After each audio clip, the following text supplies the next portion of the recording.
नमस्कार, बुलेटिन में आपका स्वागत है। आपके साथ मैं दीपेश बरगले। चले खबरों की शुरुआत करते हैं। इस वक्त बड़ी खबर रायपुर से मिल रही है। आपको बता दें, स्टेशन परिसर में आग लग गई है। बड़ी खबर इस वक्त की रायपुर से, स्टेशन परिसर में भीषण आग लगी है। स्टेशन के पास होटल में यह आग लगना बताया जा रहा है। दमकल की गाड़ियां मौके पर मौजूद है। आग लगने की वजह का खुलासा फिलहाल नहीं हो पा रहा है। ये बड़ी खबर इस वक्त हम आपको बता रखे हैं। तस्वीरें आप देख पा रखे हैं, एक्सक्लूसिव तस्वीरें इस वक्त हम आपको दिखा रखे हैं। आप इस वक्त अपने टेलीविजन स्क्रीन पर जो आग की लपटों की तस्वीरें देख रखे हैं वो रायपुर स्टेशन परिसर की है, जहां एक होटल में अचानक भीषण आग लग गई। आग कैसे लगी, इन कारणों का भी खुलासा नहीं हुआ, लेकिन दमकल की गाड़ियां मौके पर पहुंच चुकी है और आग पर काबू पाने की कोशिश में जुटी हुई है। इस वक्त ये बड़ी खबर हम आपको राजधानी रायपुर से दिखा रहे हैं, जहां पर अचानक भीषण आग लग गई। रायपुर के स्टेशन परिसर में यह भीषण आग लगना बताया जा रहा है। तो होटल में यह आग लगी है और कैसे इस होटल में आग लग गई, इसके बारे में अभी कुछ भी स्पष्ट तौर पर नहीं कहा जा सकता है, क्योंकि आग लगने के कारणों का खुलासा नहीं हुआ। लेकिन एकाएक इस आग ने इस पूरे होटल क्षेत्र को अपनी चपेट में ले लिया। रेलवे स्टेशन परिसर में यह होटल था और इस होटल में अचानक आग लगना बताया जा रहा है। फिलहाल दमकल की गाड़ियां मौके पर मौजूद हैं और आग को काबू पाने में जुटी हुई है। ये तस्वीरें आप देख सकते हैं किस तरह से ये भीषण आग लगी हुई है।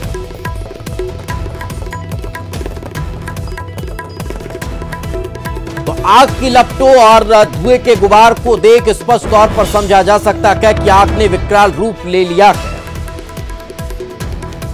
और ज्यादा जानकारी के साथ हमारे सहयोगी राघवेंद्र साकू हमारे साथ जुड़ चुके हैं। राघवेंद्र, क्या ताजा अपडेट, आग पर काबू पा लिया गया और कैसे आग लगी, कुछ स्पष्ट हो पाया?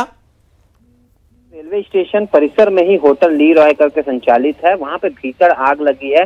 आग लगने का कारण तो पता नहीं चला है, लेकिन आग इतनी ज्यादा भयानक थी कि दमकल की 3 गाड़ियां मौके पर मौजूद थी। साथ ही पुलिस की टीम भी वहां पे व्यवस्था सुधारने के लिए लगी हुई है और होटल के साथ ही पास से जो लगी दूसरी दुकान है वहां तक भी आग पहुंच गई है।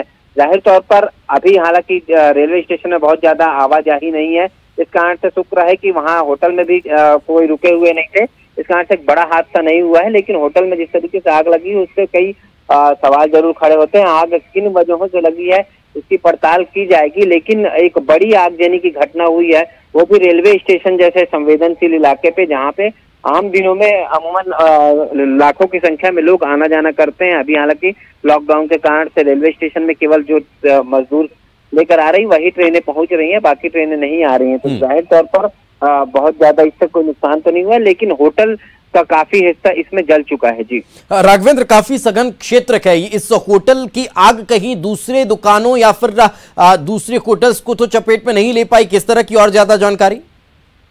देखिए, होटल का अधिकांश हिस्सा इससे जला है और उस होटल से लगा हुआ जो बाजू का दुकान था वहां तक आग पहुंची है। उसके बाद दमकल की गाड़ियां मौके पर है और आग बुझाने का प्रयास किया जा रहा है। जाहिर तौर पर आग बड़ी है, क्योंकि जो विकराल रूप उसका दिख ही रहा है किस तरीके से आग लगी हुई है।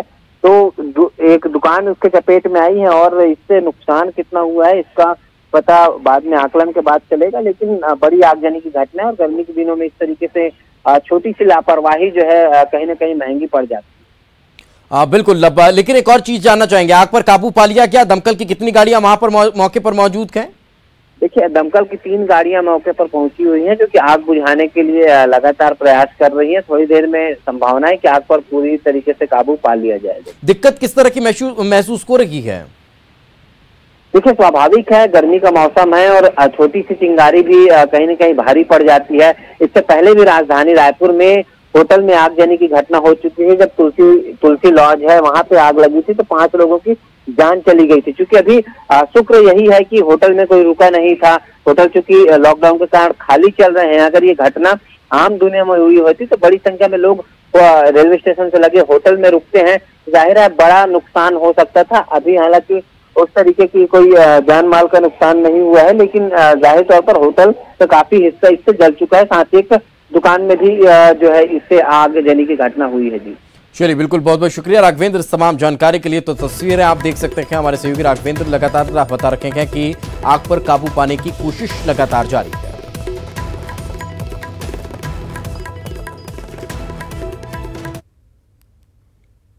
न्यूज 18 के शो आर पार में कांग्रेस नेता प्रमोद कृष्ण ने बड़ा बयान दिया कि उन्होंने प्रियंका गांधी को कांग्रेस का पीएम उम्मीदवार बनाने की मांग की है, लेकिन कांग्रेस प्रवक्ता गौरव वल्लभ ने कहा कि पीएम उम्मीदवार पर पार्टी का शीर्ष नेतृत्व फैसला करेगा। सुनिए आखिर क्या कुछ कहा प्रमोद कृष्णम ने।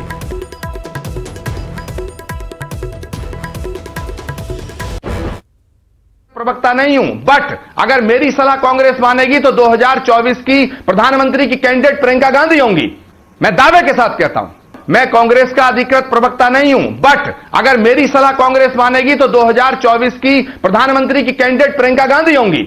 मैं दावे के साथ कहता हूं। आगे बढ़ते हैं खबर जबलपुर से। जबलपुर हाईकोर्ट में जेपी धनोपिया की अपील। मध्य प्रदेश पिछड़ा आयोग के पूर्व अध्यक्ष हैं जेपी धनोपिया पद से हटाए जाने के खिलाफ हाईकोर्ट जेपी धनोपिया पहुंचे थे और हाईकोर्ट ने धनोपिया की याचिका पर नोटिस जारी किया है। पद पर यथास्थिति बनाए रखने के आदेश दिए गए। पद पर सरकार फिलहाल नई नियुक्ति नहीं कर सकती है। 2 हफ्ते बाद मामले की सुनवाई होगी। 17 मार्च को धनोपिया ने पद संभाला था। नई सरकार ने नियुक्ति निरस्त कर दी थी।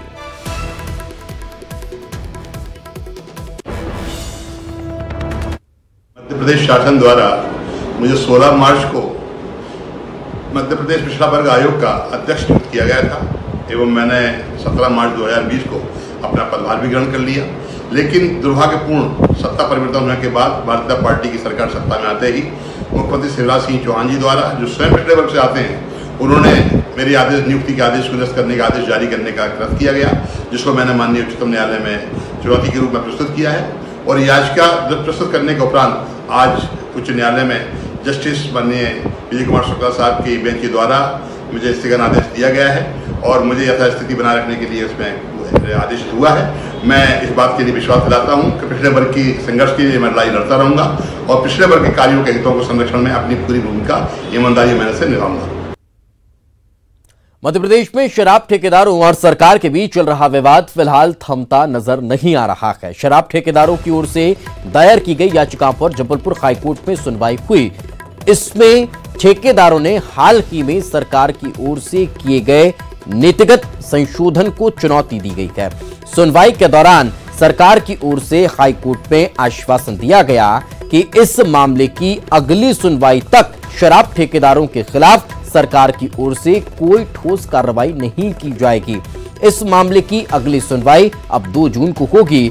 शराब ठेकेदारों की ओर से दायर की गई याचिका में कहा गया कि सरकार कोरोना संक्रमण काल के दौरान शराब दुकानों को खोलने की अनुमति तो दे रही है, लेकिन नियम इतने ज्यादा बना दिए गए हैं कि शराब ठेकेदारों को भारी नुकसान उठाना पड़ रहा है। शराब ठेकेदार सरकार को निश्चित राजस्व देने की हालत में भी नहीं है।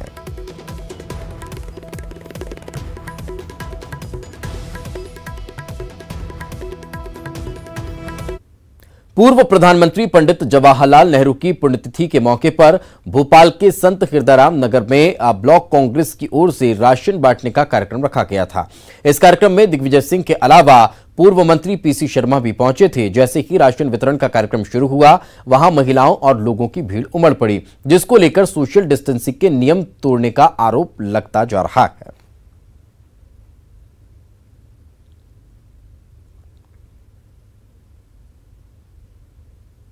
वहीं कांग्रेस के कार्यक्रम में सोशल डिस्टेंसिंग के नियमों का पालन न होने पर सियासत गर्मा गई है। बीजेपी विधायक रामेश्वर शर्मा ने दिग्विजय सिंह पर निशाना साधते हुए कहा कि पूर्व सीएम भोपाल में जमातियों का जिहादियों का सपना पूरा करने में जुटे हैं। इतना कि नहीं, रामेश्वर शर्मा ने दिग्विजय सिंह पर कई और गंभीर आरोप लगाए। शर्मा की माने तो दिग्विजय सिंह मौलाना साद और जमातियों का सपना पूरा कर रखे हैं, जो कोरोना को जिहाद समझते हैं। विधायक ने दिग्विजय सिंह को सलाह देते हुए कहा कि वे काजी कैंप में ही राशन बांटे तो अच्छा होगा। हिंदू बस्तियां, विशेषकर जो क्षेत्र कोरोना संक्रमण की चपेट में नहीं है, वहां जाकर इस प्रकार सोशल डिस्टेंसिंग की धज्जियां उड़ाना जमातियों वाली साजिश लगती है।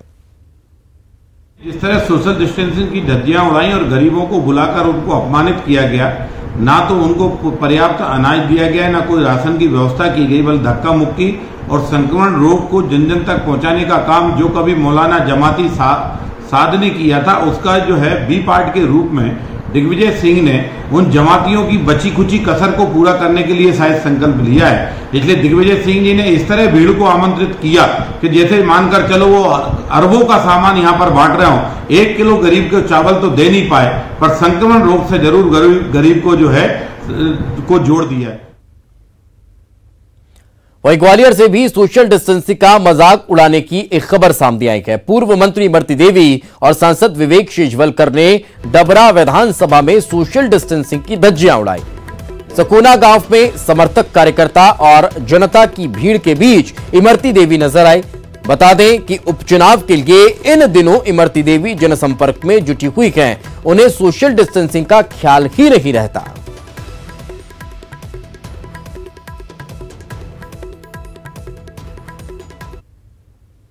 पूर्व सीएम कमलनाथ ने प्रेस कॉन्फ्रेंस की। छिंदवाड़ा में कमलनाथ ने प्रेस कॉन्फ्रेंस कर शिवराज सरकार पर जमकर निशाना साधा।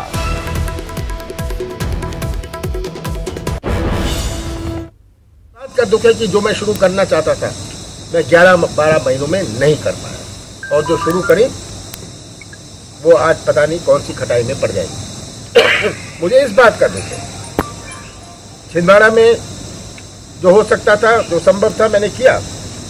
हमारे हॉर्टिकल्चर कॉलेज की बात हो, एग्रीकल्चर कॉलेज की बात हो, ऐसा हमारे मेडिकल इंस्टीट्यूट की बात हो, रोजगार की बात हो,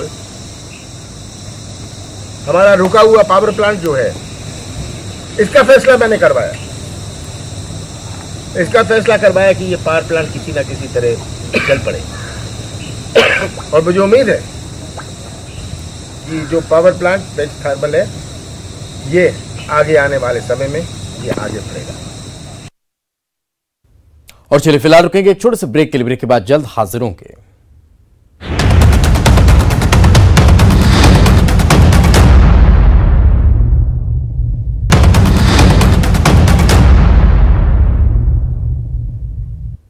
ब्रेक के बाद आपका स्वागत है। राजधानी भोपाल में कोरोना पॉजिटिव मरीजों का आंकड़ा दिन ब दिन बढ़ता जा रहा है। अब कोरोना का संक्रमण राजभवन तक पहुंच चुका है। राजभवन कैंपस में अब तक 7 पॉजिटिव कोरोना मरीज मिले हैं। आपको बता दें कि पिछले दिनों संक्रमित आए युवक के माता पिता भी पॉजिटिव मिले थे, जिसके बाद राजभवन में खतरा बढ़ गया है।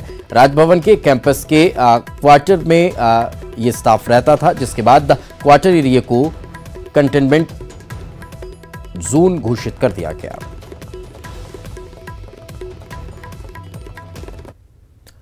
खबर रायपुर से। कोरोना को लेकर छत्तीसगढ़ को बड़ी राहत मिली है। 10 दिनों के बाद कोरोना की रफ्तार अब धीमी हुई है। आज सिर्फ 3 नए मरीजों की पुष्टि हो पाई है।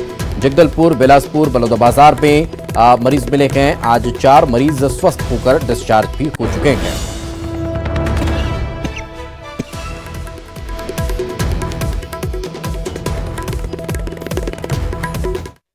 है कि जिस प्रकार कोरोना के इस मामले को लेकर सरकार पूरी तरीके से असफल रही है, और जिस प्रकार जो हालात बिगड़े हैं, और रोज अब तो 60-65 के आंकड़े को भी क्रॉस करने लगे, और पिछले 3-4 दिनों में 250-300 से ऊपर केसेस पहुंचे। कहाँ 2 एक्टिव केसेस थे, 2 एक्टिव केस से बढ़ के अब 3 सैकड़ा क्रॉस करने की स्थिति आ गई, 300 ऊपर। ये लापरवाही तो है, सरकार की असफलता है। छत्तीसगढ़ के सरकारी कर्मचारियों के डीए के बाद उनके इंक्रीमेंट पर भी रोक लगा दी गई है। कोरोना महामारी की वजह से राजस्व में आई कमी को लेकर सरकार ने खर्च पे कटौती का फैसला किया है। इसी क्रम में प्रदेश के सरकारी कर्मचारियों का इंक्रीमेंट 1 साल के लिए रोक दिया गया है। वित्त विभाग का यह आदेश 31 मार्च 2021 तक जारी रहेगा। इसके अलावा राज्य सरकार ने नई नियुक्तियों पर भी अप्रत्यक्ष तौर पर रोक लगा दी है। पीएससी की भर्ती और अनुकंपा नियुक्ति को छोड़कर तमाम पदों पर सीधी भर्ती के लिए वित्त विभाग की अनुमति लेनी होगी।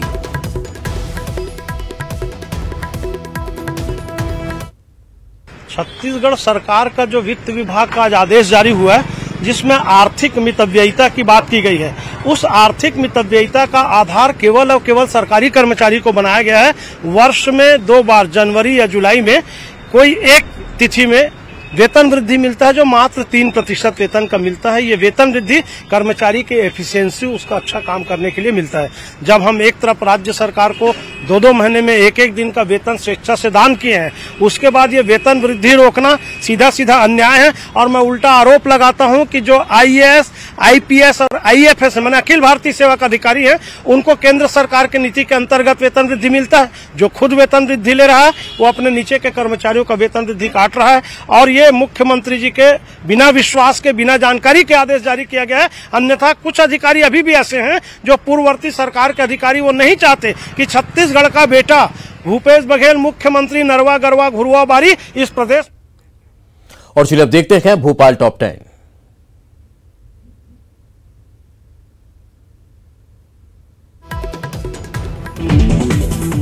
कोरोना प्रबंधन में लापरवाही पर प्रदेश सरकार एक्शन में। सागर के CMHO और जावत SDM को सस्पेंड कर दिया गया। सीएम शिवराज सिंह चौहान ने कहा कि लॉकडाउन के बाद प्रदेश सरकार मजदूरों और किसानों का हाल जानेगी। मजदूरों को रोजगार देने के लिए प्लान बन रहा है। भोपाल में सीएम शिवराज सिंह चौहान ने बीजेपी प्रदेश अध्यक्ष VD शर्मा और सुहास भगत से की मुलाकात। बैठक के बाद सीएम शिवराज सिंह चौहान ने जल्द कैबिनेट विस्तार के दिए संकेत। भोपाल में लॉकडाउन में छूट दी जा रही है। आज से बफर जोन छोड़कर कई इलाकों में बाजार खोल दिए गए। भोपाल में राजभवन कैंपस का स्टाफ क्वार्टर को कंटेनमेंट एरिया घोषित कर दिया गया। राजभवन कैंपस में 7 कोरोना पॉजिटिव मरीज मिलेंगे। PCC चीफ कमलनाथ ने बीजेपी पर निशाना साधा है। कमलनाथ ने किसान कर्ज माफी पर झूठ फैलाने का आरोप लगाया। भोपाल में पंडित नेहरू की पुण्यतिथि के मौके पर पूर्व सीएम दिग्विजय सिंह ने बैरागढ़ में लोगों के बीच खाने के पैकेट बांटे। इस दौरान सोशल डिस्टेंसिंग की धज्जियां उड़ती नजर आई। पूर्व सीएम कमलनाथ ने सीएम हाउस खाली कर दिया है। कमलनाथ सीएम हाउस के पास आवंटित बंगले में शिफ्ट हो गए हैं। सीएम शिवराज सिंह चौहान जल्द मुख्यमंत्री आवास में शिफ्ट होंगे। लॉकडाउन के दौरान भोपाल में अपराधी खुद को सैनिटाइजेशन टीम का सदस्य बताकर घर में घुस रखे हैं। पुलिस ने इसे लेकर एडवाइजरी जारी की है। नौतपे में गर्मी का सितम लगातार जारी है। भोपाल में पारा 40 डिग्री सेल्सियस के पार पहुंच चुका है। और इसी के साथ इस बुलेटिन में फिलहाल इतना ही। खबरें लगातार जारी है।